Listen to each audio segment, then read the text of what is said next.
Today's episode is brought to you by Munchie Mug, the world's #1 premium no-spill snack cup. Listen to today's episode for a special offer from Munchie Mug. Munchie Mug, making your life less messy.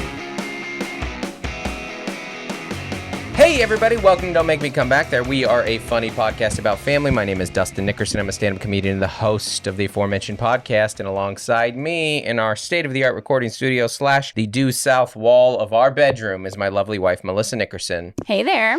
Thanks for tuning in, everybody. Thanks for listening to the book last week. We are back live. Live. It's not live. It's not live. You guys know how podcasts work. Yeah. We're back. We've been busy. We've been traveling. I re-listened to the little kid chapter of the book that we posted last week. It was even better than I remembered. Yeah, Mel hadn't read the book. No, I read it so many times. Here's the thing. Mel had only just read her POV so many times.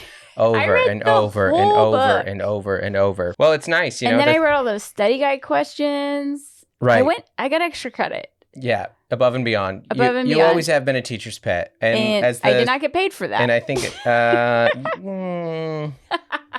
indirectly. No, that was a pre-order bonus. Pre-order bonus. Yeah.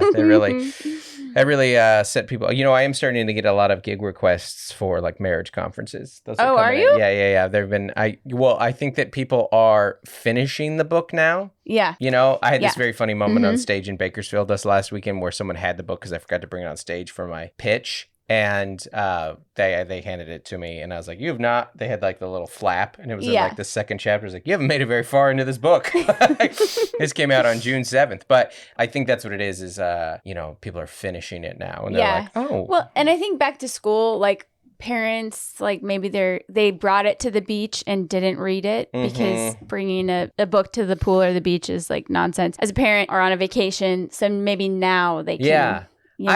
People who fit read at the beach in general, I'm like, your child has drowned. Water safe.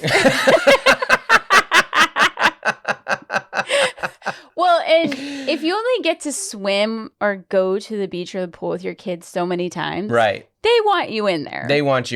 Yeah. And especially you. My hat's off to the parents who have somehow finagled their way into not getting in the water with their children. Hat's off. I told my girls Sunday, I'm not getting in the pool with you. Yeah. And then sure enough, Claire wasn't on the swim test list. I had to get in. Yeah. Like the lifeguards made me. Yeah.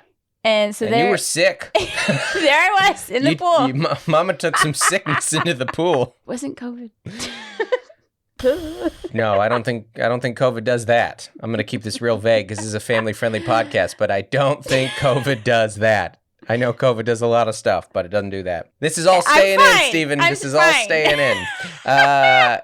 Stephen, hilarious intro last week. Oh my gosh. Come and get the book yourself, buddy. They're here. You guys have to listen to that intro because Stephen worked out a new bit on our podcast about... Well, he doesn't do stand-up much anymore, so this is his outlet. How new dads can't be that positive about their kids. Yeah. He's just working out. It was fantastic. He just open mic'd on our intro to a podcast. So I sent him the video because I did that joke about like that TikTok /reel about, the goal in life is not to have a pool. It's to have a friend with a pool. And that's at the famous English pad. That's there. Yeah. That has millions of views. Like that went big on Instagram and TikTok. And I sent it to Steve and he's like, my dad is going to be so happy to see that. Well, yeah, his dad is actually a huge comedy fan and a fan. Yeah, his dad finally has someone in his life whose comedy he can be proud of. Oh, stop it. He's very proud of Steven. I said whose comedy he could be proud of.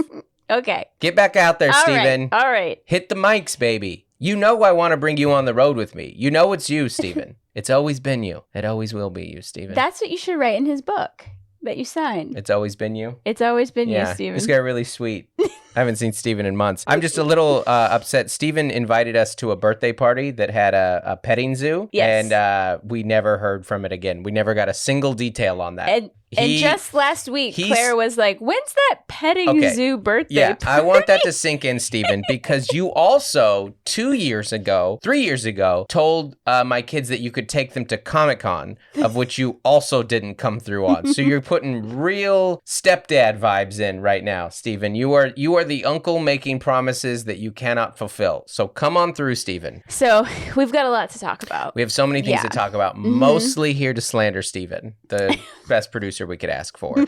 But I want to first give a big thank you to everyone who's been coming out to shows since this last time that we did a pod, which was a couple weeks ago. Did I do one after Skyline? If I didn't, Appleton, thanks for coming out. Appleton, Wisconsin. I don't think you did Skyline. Appleton, Wisconsin, fine people, lovely people. I don't think I did Matthew, Rolza. Patron. Yep.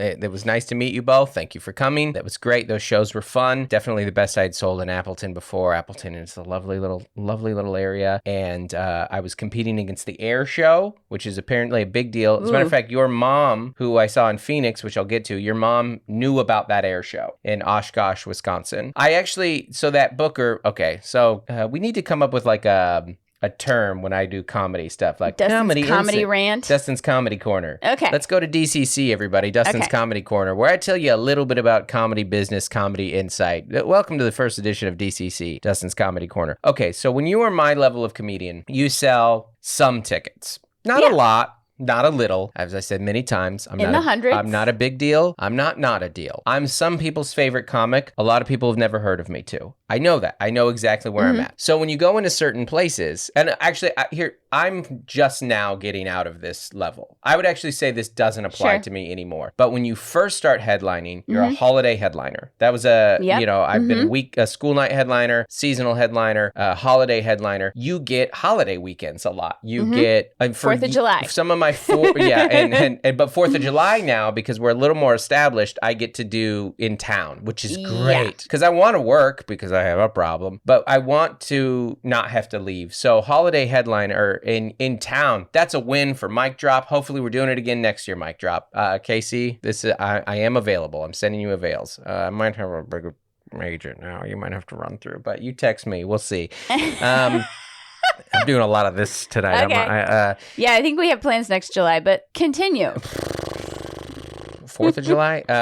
Anyways, you get that a lot because the holiday weekend, because they're like, hey, you can do the job. We're already not going to sell a lot of tickets this weekend, and a bigger name isn't going to want to do this. So you come in, it'll be good shows. You're not going to make. Other times, sometimes what happens is you are competing against a big thing in that town, but you don't always know. Until you get in there. Kansas City. Yeah.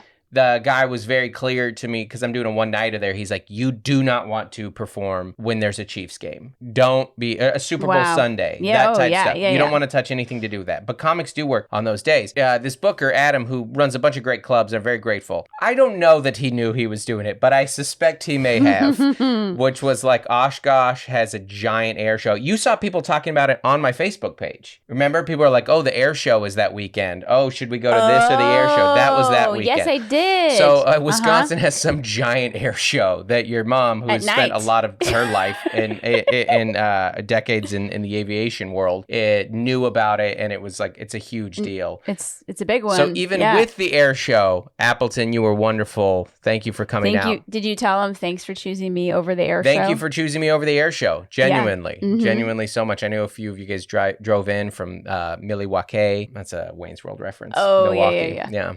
Alice Cooper says that. I don't remember what Native American tribe he says, which is Native American for the good land. And then Wayne goes, does this guy know how to party or what? Huh?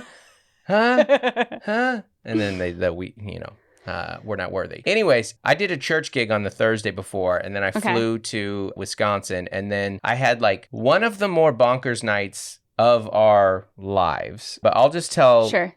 I'll kind of tell my side of it, and then we'll fill in. Okay. Just from a comedy standpoint, what happened was Sunday, July 31st, I woke up in Appleton, Wisconsin. Yes. The next time I would lay my head to sleep, at least at night, would be in my own bed in San Diego, California. However, I would do a pit stop where I would go do a show in Phoenix, Arizona. So I woke up, I had done 4 shows that weekend. I took a very early flight to Phoenix, got to Phoenix. You gain a little time going west. Gain a little time, and get the old hotel, of which I'm not going to stay the night in. I got a hotel to take a nap in.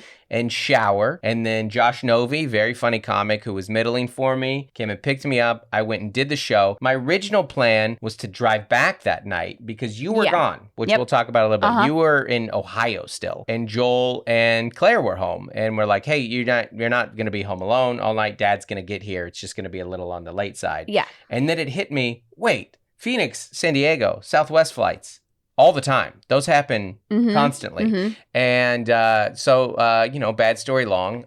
Sorry, from my view. I can see our neighbor weed eating with his shirt off right now. He's got another tool for sale in the front yard. I think it's a saw. Our 92-year-old neighbor is just out getting it. Oh, that's so funny. I told you this. I saw our neighbor watering his grass the other day. Yeah. And we have a drought in California right now, and you're definitely not supposed to water your grass. Right. But he's 92, so I'm like, yeah, man, do it. His house and his yard are immaculate. You're 92. Let him have some nice grass.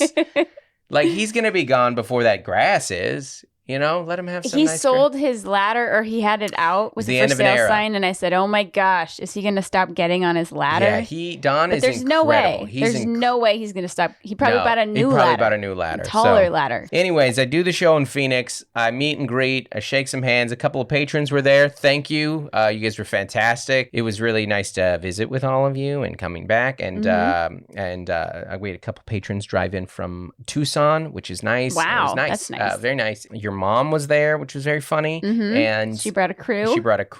And so your mom was in like the very front row. Oh no! And I was like, Charlene, I adore you. You're on the record. I put in print how much I like you. Please don't be in the very front row. Because there are enough jokes in this current hour. They're not dirty. I'm a clean comedian, but they're about your daughter and me. I could just 4 rows deep would be great. Like, I just can't look out, and you're the first face I see as I deliver these punchlines. 11th, 12th, 15th face, absolutely. But anyways, the Phoenix show was great, really fun, and the booker was like, "We need to get you back sooner." And I was like, "I got to write." Please allow some time for the creative process here. And then I got on a plane and I got back here to San Diego. So that was we all breathed a sigh of relief. An incredible sigh of relief. When you made it back. So thank you for that, everybody who came to that. And then any new fans that I picked up in Delaware and North Carolina, Wilmington, which is where I want to retire. I want to retire in Wilmington, North Carolina. North Carolina is the most underrated state in America. I love North Carolina. Love it. I haven't been there. 3 great cities: Raleigh, Charlotte, Wilmington. I'm a big fan of all 3 of those cities. Isn't it kind of like East Coast San Diego? Yeah, I think that's not the beach. Wilmington specifically does. Yeah. They don't all have beach. They're all Charlotte's a city. Charlotte is a city. I haven't been there. Charlotte's a fairly big city. They have sports teams. They a lot of the NASCAR drivers live there. Yeah. It's a very established city and a big airport. It's a city. Charlotte is a city. Yeah.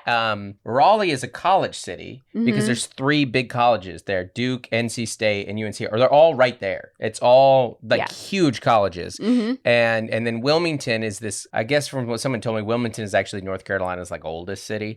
Sure. So it's got kind of it. You know what it feels like? It feels like Monterey. It feels like it's got the old. It's very old coastal city feeling. Like, it's great. Big fan of Wilmington, and there's a good comedy club there. And that show we did with Nate was bonkers. It was outside. It was 4,000 people. It was crazy. Yeah. What kind of venue is that? It was an amphitheater. It was an outdoor amphitheater. Oh wow. Yeah. Yeah. You showed me I think you FaceTimed me I from the FaceTimed you. stage. Yeah, it was crazy. And then Wild. we went to New York. I have plenty to say about New York, probably on a different episode. I'll do a whole New York breakdown episode. But the folks that came out in Brooklyn, thank you. That was very fun. That might have been the most fun show of the tour so far. It's hard to say. There's been some great ones, but that one really stands out. I think I told you this. They sold 100 tickets. There were only 60 seats. And so there were a lot of people standing. You're like, hey, you can go to the show. Yeah. You don't have a seat. I know. I told them it was very cool. It was Brooklyn. It was underground. It was very hipstery. And I told them, I'm too old for this. I'm way too old. I feel like the dad chaperoning this event. A geriatric hipster. A geriatric millennial. That's our term, right? That's what they call us. Yes, but maybe you can be a geriatric hipster. You know, I intentionally use the term boomer on stage just so I feel a little young up there. Yes. Every time somebody asks me to take a picture for them and I'm like, I'm sorry, like a stranger. Yeah. I'd be like, I'm sorry, I'm kind of a boomer. Yeah. And don't say it. You're an artist, you're a photographer. Mel's Insta stories have been killing it lately. I'm not great with technology. I'm fine with technology. Mel has been, in 2021, Mel got into memes.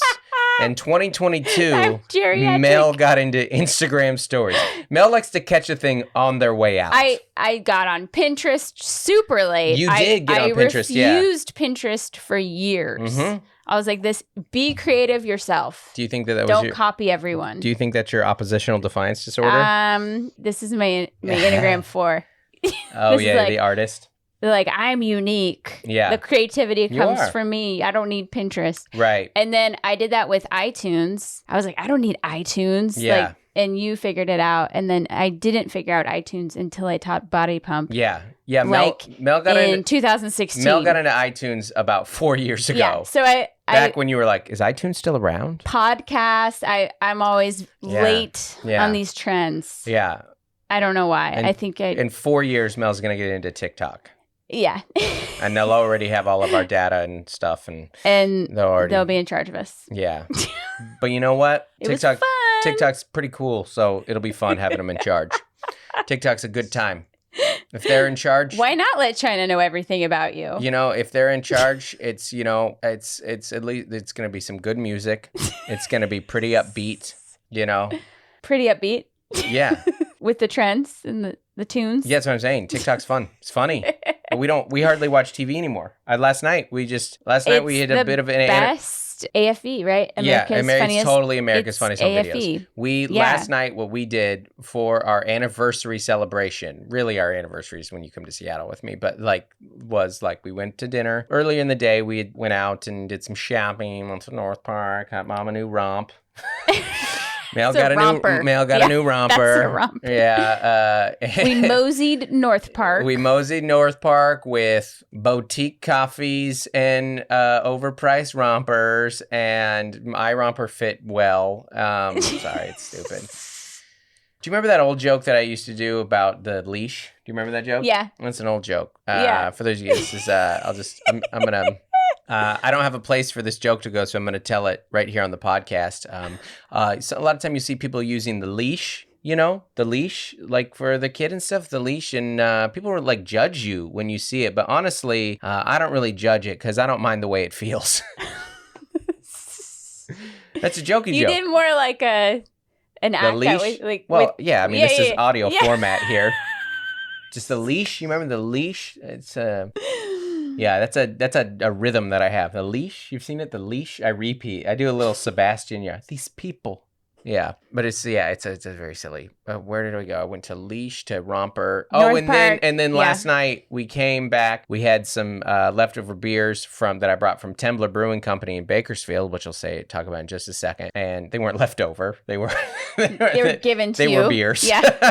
They were open. They were flat. Yeah, exactly. They were half drank. They were mixed with other beverages. No, they were just normal beers. And we watched TikTok, and it was a delight. It was very fun. Okay, so then this last weekend of shows after Brooklyn was Tembler Brewing Company in Bakersfield, sold out show, so much fun, great, thank you. Little echoey, little dark. One of those shows where I couldn't tell that people were having fun because I couldn't see or hear them very well. well, but merch Brutal. sold really well and everybody loved it. So it was great. And then the next day, It's fun for everyone but you. that's exactly what me and Matt said. But then I don't want to be that negative about it. Matt Lockwood middled, and he was really funny. He had good sets because then he hosted in Oxnard the next day too. And it was, Awesome. yeah, it was great. It was very fun. And then the next day, the Oxnard came out. And I want to clarify on this. I did joke about how like Oxnard was killing us. We had not sold a lot of tickets. We ended up selling like 100 tickets. And I know that like you may have seen me because I toured with some other big act, or you may come in and you might see these rooms not entirely full. That's a good night for me in Oxnard. Like, even by comedy standards, I know we're like very, welcome to Dustin's Comedy Corner, everybody. We're like a 1%er industry that like, 99% of the tickets are sold by the top 1% of the comics. And there are very, very, very, very few comedians that sell huge. And we're picking up momentum. We're very grateful for that. And Oxnard's a weird market. It's like Oxnard, Ventura, kind of Santa Barbara, but Santa Barbara, people don't want to drive down to Oxnard, Right. The whole point of living in Santa Barbara is that you don't have to go to Oxnard, well, I think. It's a weird market because they kept thanking you for coming. Yeah, and because a lot of bands or comics skip them. They skip them, absolutely. They're like, they can't sell enough tickets. They're like, well, come in, you got to play LA. And that's actually one thing I was talking to Adam Bush, comic and Patreon. I was talking to him about how you have to be so big to play smaller markets and sell well there. And like I use the example of like Tulsa. Tulsa's near Oklahoma City, and I can't just go play Tulsa because I don't have enough fans in Tulsa. Yeah. Like I can't play Indianapolis and Fort Wayne. I have to play Indy, and Fort Wayne has to come to me. Yeah. I can't play Dallas and Fort Worth, yeah. or Dallas and Plain. I can't play the side cities of that. You got to come to me. You can play Dallas one year and Fort Worth the next year. Exactly. I can't play Seattle and Tacoma like we did last year consecutively like that. You have to do maybe every 6 months. Maybe you just kind of, you have to make the drive. And we get that because we live in San Diego, and we're like, hey, Brandy Carlisle's not coming to San Diego this tour. We want to see her. We're going to LA. Yeah. So that is sometimes when I'll have fans, and I know you comes from a good place, when you're like, oh, come here, come to Peoria, Illinois. And you're like, I'm not gonna. I'm sorry. That's just like a logistics. It's just, not anytime like, soon. You got to be big to come to Peoria. And sometimes when they do, it's like the fair. Right. Yeah. Which is, the fair brings in a lot of people, stuff like that, where it's not just a straight comedy club. It's why you got to play the internet, because you pick up fans in these areas. So or like a festival or something. So we have to, really what we're here to talk about though, and all of that stuff, and all of that craziness that was going on, is Munchie Mug. That was my worst segue into it, but I looked down and was like, we're at 24 minutes. I actually thought about Munchie Mug the other day because I was flying a lot. Yeah. And I was flying Southwest. And let me tell you about Southwest. There's some messy toddlers on Southwest. There are some messy families fly Southwest a lot, and people talk to you, and it's outgoing. It's actually more rare on Southwest when there isn't a crying baby. Yeah. On Delta, you have crying adults. Because they're sad that they travel so much. And on Southwest, you have crying babies. And I don't mind a crying baby. As I've said, you've heard me say this before. The only thing worse than a crying baby on a plane? The adult that complains about it. Yeah, because they were all crying babies. Yeah. Everybody cries when they're a baby. It's a baby. And if it were socially acceptable for me to cry, I would. Right. I would. The baby is right about flying. We all should be crying on planes. The baby is right. With that being said, there's a messy toddler. There's a messy toddler. And I did think in that moment, as they had a little, it was like a popcorn mix, and they had candy corn in it. And I was like, I didn't even know you could get candy corn this time. Yeah, they had a popcorn candy corn mix, and it was all over the place. Southwest? On the Southwest side. No, they didn't give that out. Oh, the mom brought that. Whoa. Yeah. Yeah. That's you can't even get that yet. Yeah, well, I guess she found it. I guess she might have had it from last year. The candy corn's the last thing to go. I have to tell this again because it's we're in the middle so of an ridiculous. ad right now. So. Oh, okay. Never mind. Tell it afterwards.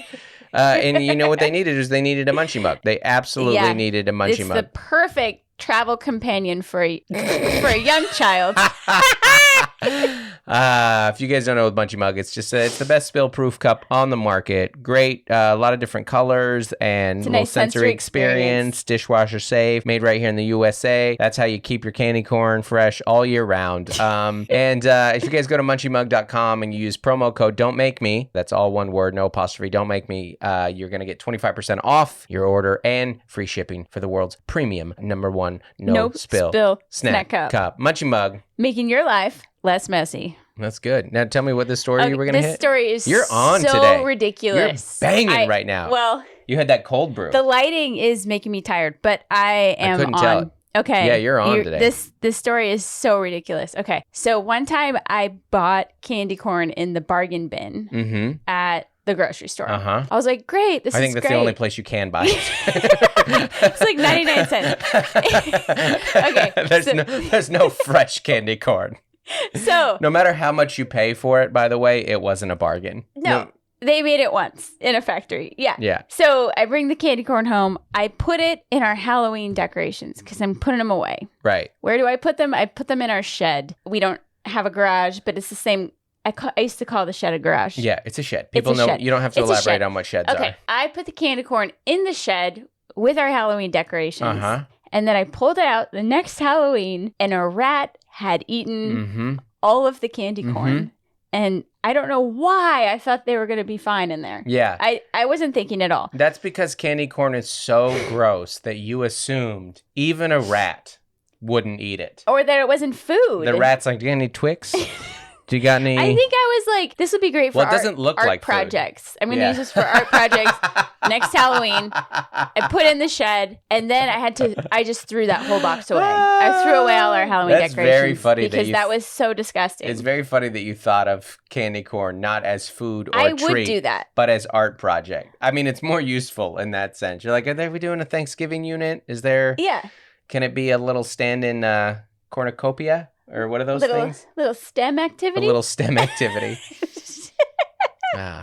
By the way, speaking of tour dates, next one coming up is today, if you're listening to this on Wednesday, August 17th in Irvine tonight. And then next stop on the tour, we're going to be in Seattle, August 26th and 27th. 27th are sold out. 26 tickets are moving. So get moving on that. August 28th, Spokane, Washington. August 31st, Raleigh, North Carolina. Then we get into September, going to my favorite state, Raleigh, I said before. And then Charlotte is the first. Indy is the second and third. Kansas City is the fourth. The 16th, Atlanta. Sorry, we had to move Salt Lake City. We're working on rescheduling. We'll get on that soon. There's some stuff coming up that we'll tell you about. The 16th, Atlanta. The 17th, Minneapolis. 2 shows on that one. The early show is already sold out. The 18th is Portland. We just added this one, September 23rd, Lynchburg, going back to Liberty University. Check that out. The 25th, Louisville. The 29th, Houston. The 30th and October 1st, Austin. Put a pin in this one. I'll talk about it in a second. October 2nd, Dallas, Texas. And October 14th and 15th, Royal Oak, Michigan. October 19th, Helium Comedy Club in Philly. And we moved St. Louis to January 6th and 7th because of some stuff coming up. But this is the first time we're announcing this. October 2nd, ladies and gentlemen, at the Addison Improv in Addison, outside of Dallas. I'll be recording my next comedy special. Woo! Woohoo! Woo! Come on out, everybody. We're going to film it that night. We'll record it, edit, release a couple months later, depending on World Cup schedule. We'll see. But I'm super excited. Spent the last it's been almost exactly 2 years since we recorded Overwhelmed. Almost exactly, yeah. Almost September. And it took me about 2 years to write the next hour, which is very encouraging because the first one took me about 9 years to write. So this one... And you wrote a book. And I wrote a little book in between there. As some people have commented in there, there's at least one person furious that a lot of my old jokes are in there. And it's like, do I not put out enough content into the world? Is it not enough? I feel like I put out a lot of content in the world. The majority of it free, by the way. Yeah. Oh, a lot of Dustin's old bits are in here. Very entertaining. I read it in one weekend. 2 stars. 2 stars. Very funny. That's my favorite. Somebody gave my favorite review of the book recently, and that like, this wasn't a marriage book. This is more of a memoir. It's funny and all, but it was mostly this guy just like talking about how to live and love somebody that you have opposing worldviews on. I was like, yeah, I mean, that's a marriage book. That's a comedy marriage book. You described a marriage book. You literally described what I told you this book was going to be. But it is very funny. I hate reviews so much. I hate them. Actually, I'm going to tell this little story on the podcast right here. Because I think that this will be a nice little moment here. And maybe I can get a nice clip from it. Because this is, a little insider here. Cue up your laughs, by the way. We can't get clips if you don't laugh at the right times. Yeah. You like how I put the pressure on you? Well, what if we put the rat story in as the clip? Those laughs. Oh, okay. So we'll edit. Wow. Melissa's little Hollywood magic here. Me laughing at my own insanity. Yeah. Well, let me share this with you. I don't know if I've shared it with you. I think I have, but I'll say it. I was feeling very down about negative reviews on my book. It was very discouraging and very disheartening. That was a couple weeks ago. Exactly. And on Goodreads, on Amazon, we have a 4.9 out of 5 stars. On Goodreads, we have a 4.4 out of 5, which is a very high rating. High, yeah. But, I focus on the negative reviews and I get down and I get discouraged. And it's very discouraging when someone tells you that they don't like your book and your book is a memoir, because you're like, that means you don't like my life. Oh my gosh. This guy's life sucks. Yeah, didn't like the book, didn't like his stories. Oh gosh. Neither do I. That's why I wrote a book about him. Then I went to compare my book reviews to other book reviews. Yeah. And I went and I looked at A Tale of Two Cities. And A Tale of Two Cities has a 3.8 out of 5 on insane. Goodreads. That's so nuts. Who wakes up one day and gives Charles Dickens a negative review? Who wakes up in the 21st century and goes like, no, actually the whole book was the worst of times? It's so ridiculous. The book was before the internet. You don't get to write a negative review about a book that happened before the internet. It's one of the greatest books of all time. Classic. Written by one of the greatest authors of all time. Stinking Jerry in Indy wakes up one day and says, I have a bone to pick with Dickens. Finally. I reread it, still don't like it. I'm going to make sure that nobody reads this book anymore. Why my review will turn. Why did you leave a review on Tale of Two Cities? Why? That book is established. What are you going to leave a review on the Bible next? Hey, I think Jerry needs a book club. Jerry needs a friend. Jerry needs a friend. Jerry. He needs to teach high school English. Yeah. No, I don't. Yeah. I don't think a high school English teacher would give it 1 star. That's just insane. It's so funny to me. And I bet there are reviews of the Bible on Goodreads. I'm sure there is. I think it's so funny that one day somebody was like, dude, I'm going to give Homer, man. That's it. The Iliad sucks. The Iliad sucks. Haven't been this bored since the Odyssey. And Joel, do your dad joke. My dad joke. That you wrote this weekend. I did. Dad jokes are just they're getting too much. Joel cringes so bad at him now that I just love it so much. So Joel has to read the Odyssey for school, and I told him that he's falling behind in his homework. It's good. That's good. It's what's funny is this is his response. He furrows his brow, and then he goes, "Oh." And then it hits him. I was like, it's a great joke. It's a great joke. Some people want to hear the best. Some people want to hear about this. Somebody's mentioned this on Twitter. They said, because I tweeted, this is true. My son has decided that he wants to be a comedian. Which means I have failed both as a comedian and a father. Yes. And it's a huge letdown that I have, as a father, let him think that this was a reasonable career that he could pursue, and B, as a comedian, made him believe that he could do it. That it was attainable in some way, and that it was worth it. I don't know. It doesn't feel good. But you can't. We've talked about this before. When you have the job that we have, the career, the business that we have, we can't tell our kids not to pursue a weird dream. No, we can't. Especially when tell them what you're right now, you can't be like higher education, math and science, engineering. You can't do that, because what are you planning right now? I'm planning a all school art gallery night. Yeah. So so every this is at classroom, our elementary school. Every classroom will have an art instructor and supplies and an art lesson, and then the whole school will come together at a community center for an art gallery, right? And another art lesson and instruction. Yeah, so you can't be like, hey, don't pursue anything in the arts. You can't. I think you just have to work like so much harder. Yeah. I mean, math and science, absolutely really difficult careers. Right. You have to work really hard, to become a doctor. Right. Or be an engineer. Just with art, it does require so much work and talent. Well, I mean, we have some professionally. friends who, like our friend Peter, who does, if you follow us, you've seen his art in a lot of different places. He's designed a lot of our merch. He has designed a lot of our like show flyers. Yeah, we collab with him a lot. He designed the Overwhelm logos and stuff. He was the photographer for that. We're great. And we collaborate with him on our Christmas photo shoot every year. He literally year. has murals around this city, and he's great. He's a very talented artist, and he does what a lot of artists do, which is like he has kind of a dream setup that he has the steady art job, where he works at a place that hires him for very specific art for that company, and then it can freelance on the side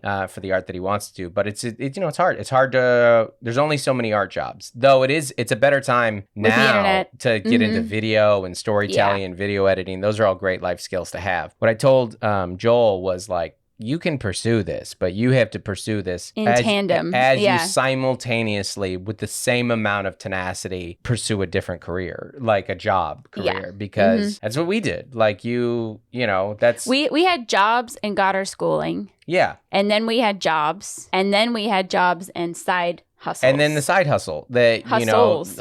Yeah. That's that's one of my favorite things that boomers do is when they tell you, you're like, well, millennials and Gen Z, they don't have the work ethic that we had. We would go to our jobs for 40, 50, 60 hours a week. I would work that job. And you're like, just one job? For a family. You had, let me get this straight. All of your financial needs were met through one employer? Oh, and they gave you free insurance? That sounds like a vacation for a millennial. That sounds like the comfiest, coziest life. Plus a retirement contribution.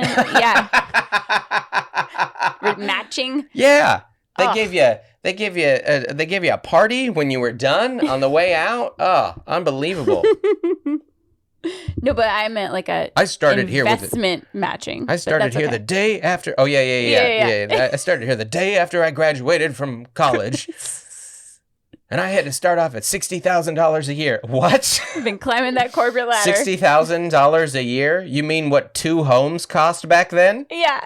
Unbelievable. $60,000 a year. Okay, so if I took that $60,000 and tripled it, that can almost be a down payment of a home. Depending on the location. Depending on where I live. So anyways, the artist career, so you got to pour, and that's, we've talked about this on other podcasts and stuff before, and maybe in the comedy memoir book that there will be at some point, hopefully, there will be lots of tales of the, there's a lot of airport sleeps.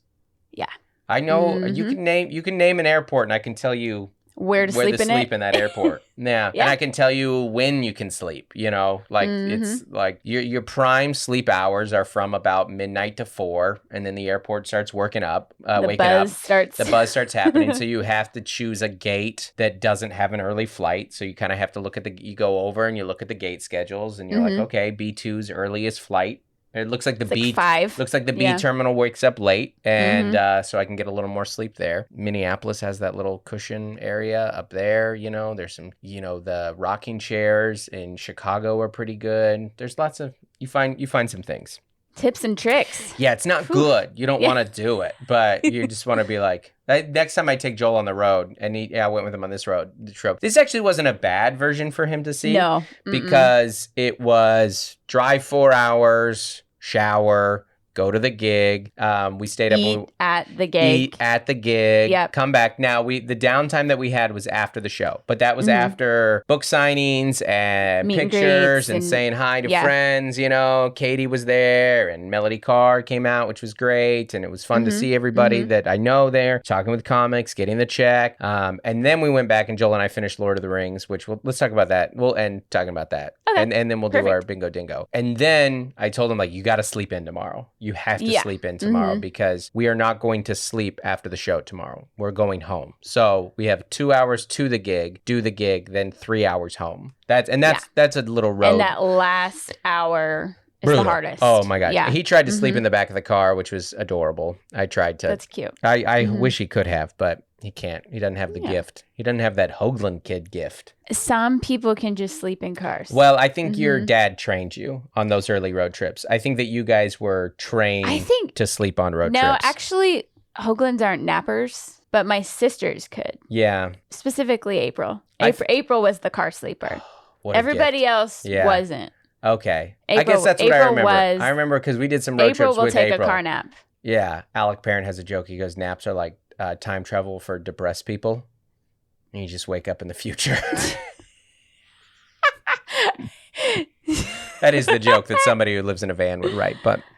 Wow. Yeah, it's a good joke. I like that. It is very funny. And anyway, so that was a nice little... And like, he was like... It's good for him to see the hustle and the work. Exactly. And he was like... He heard me talk about the brewery show and how I was like, well, this is like an independent, like one-nighter. There's no club. There's no agent. We make a little more money. There is a booker, but like, you know what I mean? Right. Yeah. And I go, you know, there's because in Bakersfield, Dustin's Comedy Corner here, Bakersfield doesn't have a comedy club. Yeah. And so but I have fans in Bakersfield, and I've played there a lot with Taylor, with Nate, with John, and you kind of pick up peripheral. I played a show in the car's backyard. I've picked up some fans there. Yeah. But if they don't have a comedy club, they don't have so you look for these smaller venues. Yeah. And that's what happened there until you get to the theater, which very few people get to the theater. Rogan's playing the theater. Like, Mulaney's playing the theater. Like, that's who's playing the theater. The guy, I'm like, I'll probably be back here next year because this seats 190, but then you can go to the main room and that seats like 270, and you're like, okay, well, that's a growth it's a good year. jump. If it sells, then you add a second show and stuff.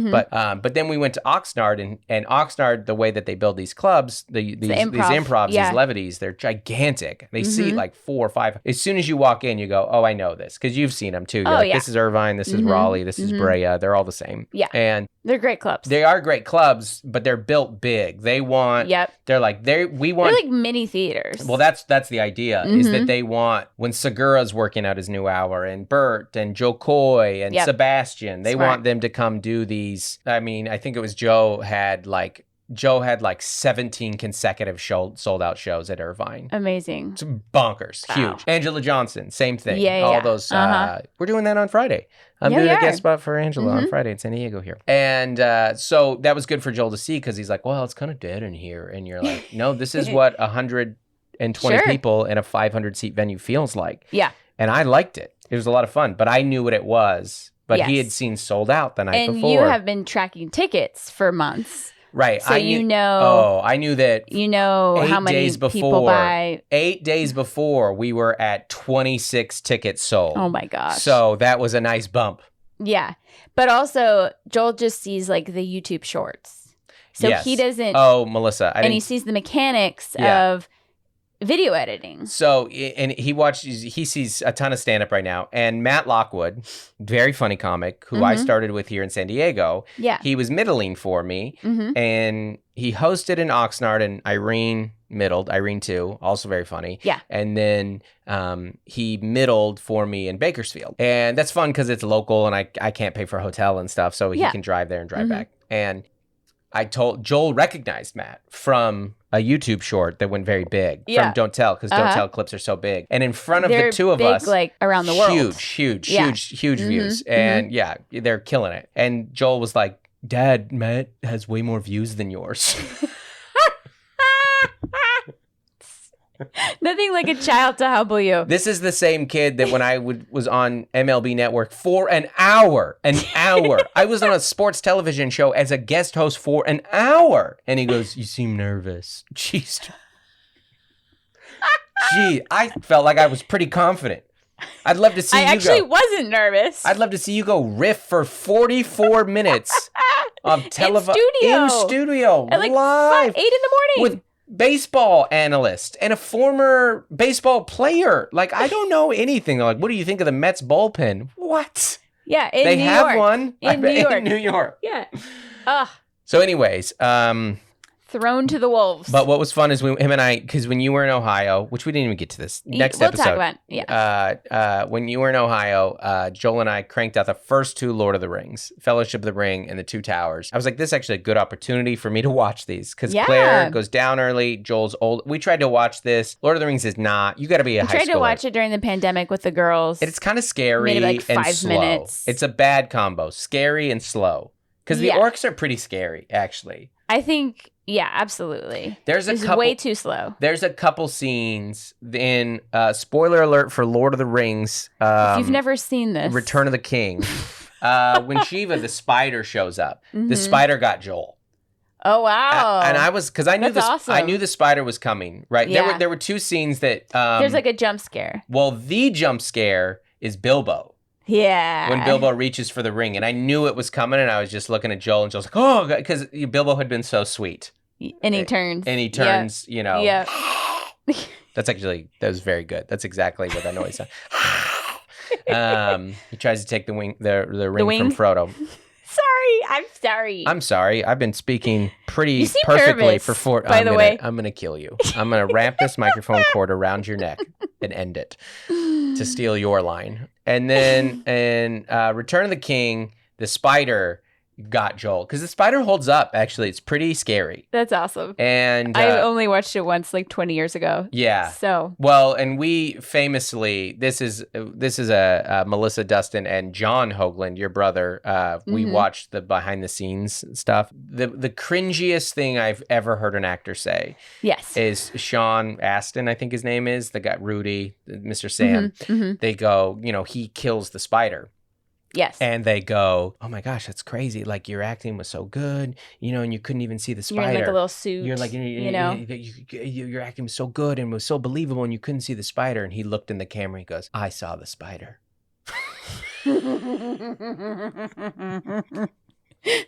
All right. Actors are way too much. But he is great in that. I actually think that I'm glad to hear it holds up. It does hold up. And on a rewatch, Sam is my favorite part, actually, on a rewatch. I can only imagine rewatching it, but he was so fantastic. He's great. Yeah. And on a rewatch of Lord of the Rings, Sam was the highlight for me. He was really that steady friend. He's great. Samwise the Brave. And it was great. But anyway, so we watched that, and it was fun. It was great to connect. It was such a bizarre experience to remember watching that when you were your kid's age. And we have a Bingo Dingo review of Super Pets because our family. I had Friday off, and we did wholesome family night where we went to mall food court. Well, we were coming from Kung Fu, and things were tight. And I told you, hey, go to Yard House. Get a table, because Yard House is the best family dining experience for us. It's loud, it's cheap, there's a variety of food. Yeah. There's a lot of beers on tap. A lot of apps. Yeah. Yep. Big win for all parties. Our son, by the way, when he found out the show was at a brewery, and he was like, oh, that's going to be good food. And I was like, is this what kids think now? But they are right. The brewery has become a very good family dining experience. It's like a huge part of our culture. It's great. I'm here for it. But so I say, like, leave early, and then that way Claire and I will meet you there. And then there's only so many Super Pet showings. Yeah. And they're early. And you did not leave early. Nope. Our son meandered after school. You let him take a shower. He needed a shower. He was gross after a run. He was very gross. And it didn't work out. It didn't work out. These things happen. But so we go, let's food court it, which actually ended up being fine. We had 5 people. We ate at 3 different restaurants. Yes. And that's me and Gloria did Pokey and a half. Claire did Wetzel's. Claire's like, I just want the hot dogs. I just want the pretzel hot dogs. Just for the little hot dogs. She doesn't eat the pretzel buns. Yeah. Just the hot dogs. Hilarious. You're like, I bet we could just get you a hot dog somewhere. And then you and Joel got Rubio's. Yeah. And then we go to the movie and we see Wonder Pets, DC Wonder Pets, which is a harrowing tale of the dogs. Well, I'm not going to give any spoilers here, but superhero dogs. They're superhero dogs. How they get there, whether or not they start as superhero dogs or end, I'm not going to tell anything about that. But it's Kevin Hart and Dwayne "The Rock" Johnson. I don't know if you've ever seen or heard of them doing movies together. I'm not familiar. It's a hot new fad, the two of them, a real up and coming crew. There's a lot of SNL cast members in there. There's a lot. There's a lot of And Mark Maron's in that movie. Keanu Reeves is Batman in that movie. Like, it's giant. There's huge. Krasinski is Superman. I didn't know any of that because none of them have been doing the press. It's crazy. I think they're probably Kate promoting McKinnon's in it. all their other movies. Vanessa Bryant is in it. So good. Claire had seen it with friends. Yes. And she wanted to share it with us. Which is adorable. We all went in with no expectations or the lowest of expectations. Right. And we enjoyed it. Yeah. Yep. Yep. The teen, all 5 of us saw it. There was 6 other people in the movie theater, 2 other families. There was a family in front of us of 4. They had 2 teens. One teen that was on TikTok for most of the movie. Yeah. And because he was like 18 probably. And then he was there for his brother. Yeah. And then there were 2 adults behind us, a couple. They came in like, "Where the Pets movie?" That's what they said to you. I thought you said the Cats movie. No, I think she said Pets. Yeah, Pets. Yeah. So, what's your Bingo Dingo review of Super Pets? I'm gonna give it 3.5 out of 5. 3.5. That's the lowest review you've ever given on a Bingo Dingo. Yeah. I know. I was gonna give it 4 because Claire loved it so much. Well, give it a 4 then. But you give it what you want. It was entertaining. It was very entertaining, and we liked all the stars in it. And, this is the first. And I laughed and I cried, but that's what I do in movies. Yeah. No, I would give it a 3.5. This is the most united we've ever been on a movie. And actually, I would say you giving it a 3.5 is a little lower than I would expect. And me giving it a 3.5 I would usually give it a 4. Might be what I might seem high for me. Because listen, it's a great movie. Of course, it's not an unbelievable movie. Very few are. But it's for a family movie. And especially a family movie that likes dogs. Our family likes superheroes and dogs and comedy. Yep. It's a win for us. That's a win for us. 3 out of 3. Yeah. that checks all the boxes. Our big kids weren't thrilled to see it. No. But they did go. And they got popcorn. Yeah. So, yeah. But they didn't put their popcorn in the Munchie Mug. Munchie Mug, you've gotten enough love. Thank you, everybody, for tuning in. We appreciate you guys. All right, bye. Hey, folks, want to give a special shout out to our Essential as Oils patrons. That's our $25 a month and up tier. That list is Averill Griffiths, Jessica Sewell, Rachel Kennedy, Code to Grow, Dave Hoagland, Demarius Diaz-Stevens, Nicole Carraz, Tiffany Payne, Farrah Journey, David and Melissa Cox, Isaac Taryn, Lori Amos, Carrie Teague, The Forgotten Friend Reptile Sanctuary, Jordan Cowan, Courtney Eibling, Juliana Smith, Bonnie Galliando, and Jennifer Ashley Downs. Thank you guys so much for what you give to the pod.